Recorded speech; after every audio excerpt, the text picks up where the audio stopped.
The Black Panthers could be considered the most revolutionary and influential group of the late 1960s. Despite being considered a volatile group, some of their ideas that they had were very revolutionary to culture and society, and these articles that I will present will delve into this idea a little bit more. Jessica Harris in her article is important to understanding how vital the Black Panther Party was and is to black nationalism and culture as a whole. Harris's article delves more into the formation and beginning of how the Black Panthers came to be. It was started mainly by two young men, Huey Newton and Bobby Seals, who were looking for an outlet to seek justice. This article from Jessica Harris is important as it delves into the ideas behind the Black Panthers. One idea that Harris specifically touches on that I found to be the most important is the free breakfast program that Black Panthers provided to inner city youth. These programs were influential in shaping how much support grew for this group. Mary Patorti's article demonstrates how the Panthers were instrumental in providing food access to the communities which they were giving back to. The article she wrote explains the influence of the Panthers, who worked tirelessly to neutralize the power of hunger to increase political engagement of the urban poor.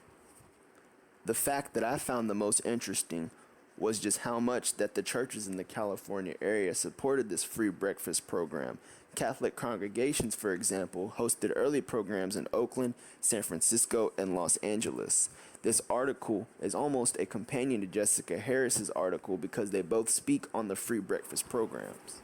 Lauren Araza, who is a associate professor of African American history at Denison University, made an article that I found to be very interesting. It touches on an alliance that was surprising to many at the time, which was the union between the militant Black Panthers and the United Farm Workers, who were led by Cesar Chavez. Through the motif of newspaper, print, and radio, the United Farm Workers would offer their support for the Black Panthers. This article from Lauren Araza supports my claim of the Panthers having been backed from many different sources at the time, some which were not even of the same race.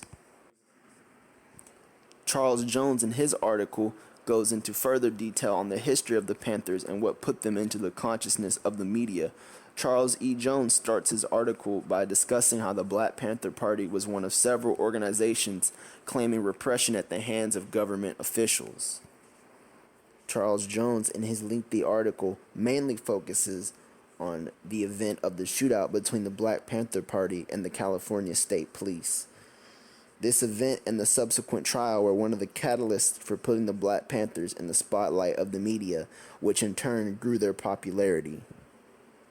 Dana Williams, a journalist for the Journal of Black Studies, created an article about the Black Panthers which touch on the more volatile aspects of the group and relativeness to their anarchy.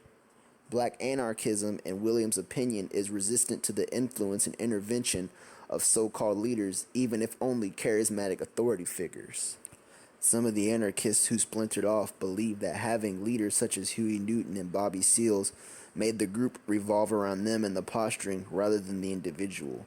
This article touches on some things that I found to be surprising, such as the idea of different philosophies breaking up a group that was supposed to be so united.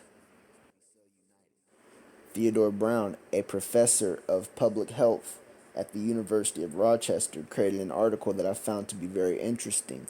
It talks about how Quentin Young, a Harvard doctor, did free medical work at the health clinics that the Black Panthers had set up in the late 1960s.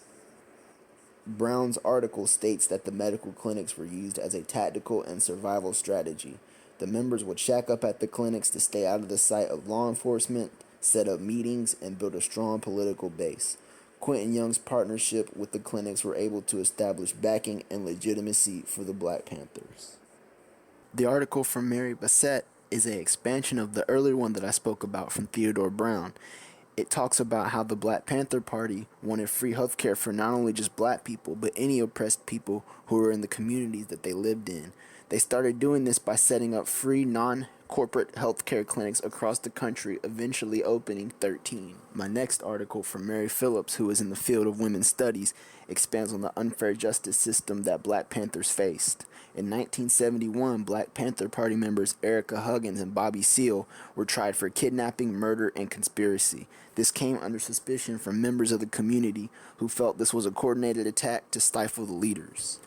Mary Phillips discussed in her article how, had it not been for the female jurors in the trial, Higgins wouldn't have ever seen the light of day, because due to the female jurors being suspicious, the charges were dropped. And I think this article from Phillips shows just how much the unity the Panthers had, not only amongst themselves, but their female counterparts.